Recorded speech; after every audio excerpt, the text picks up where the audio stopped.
A teenage girl fell 2 miles from the sky, strapped to her seat. She was the only one of 92 who lived. Christmas, 17-year-old Julianne Kopke boarded a flight over the Peruvian Amazon. She'd graduated high school the day before. She and her mother were flying to meet her father for Christmas. Their plane, Lanza Flight 508, carried 92 people over an endless green ocean of rainfall. About an hour in, the aircraft flew straight into a violent thunderstorm.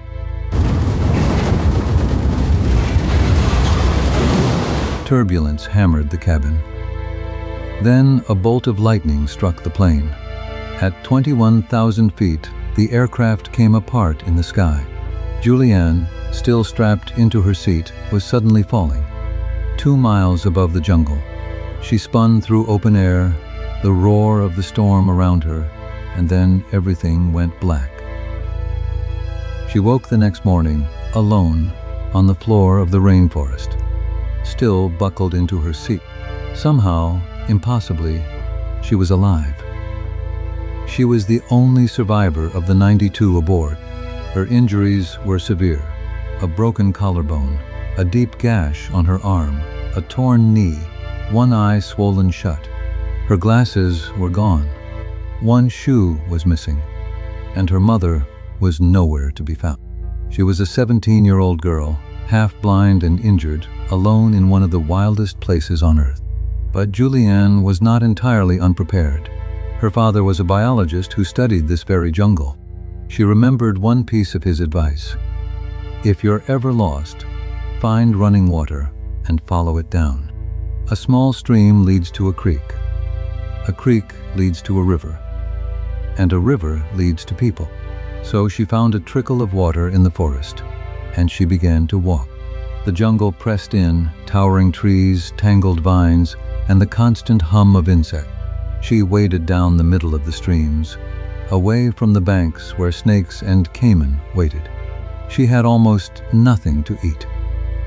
Just a bag of candy she'd found near the wreckage. The sun burned her skin. Insects swarmed her wounds. Her body began to fail her by degrees. A cut on her arm became infested with botfly maggots, burrowing beneath her skin. Still, every day she kept moving downstream, exactly as her father had taught her. She passed the wreckage of the plane and the people she'd flown with. And she kept going. Day after day, the river grew wider, and the jungle showed no sign of ending. Her strength drained away. Hope became a thing she had to choose, over and over again. By the 10th day, she was exhausted, starving, and barely able to stand. And then, on the bank of the river, she saw something that didn't belong to the jungle. It was a boat, a small canoe, tied up beside a rough shelter. It meant people. After days alone, Julianne had finally found a sign of the human world. She waited. Hours later, a group of local lumberjacks returned to their camp. They found a gaunt, sunburned girl and could scarcely believe she'd come out of that jungle alive.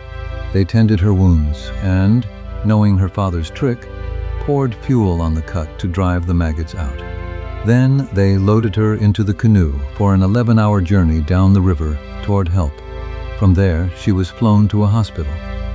After 11 days, Julianne Kopke was safe. She had fallen from the sky and walked out of the Amazon on her own. Her mother, and everyone else on the flight, did not survive. Julianne would carry that with her, and would one day return to the jungle as a scientist to understand it. A 2-mile fall, 11 days alone, and a father's simple lesson: when you're lost, follow the water home. If this one stayed with you, do me a favor, hit that like button and subscribe to the Backcountry Files so the next case finds you. Because out here, the wilderness always keeps score.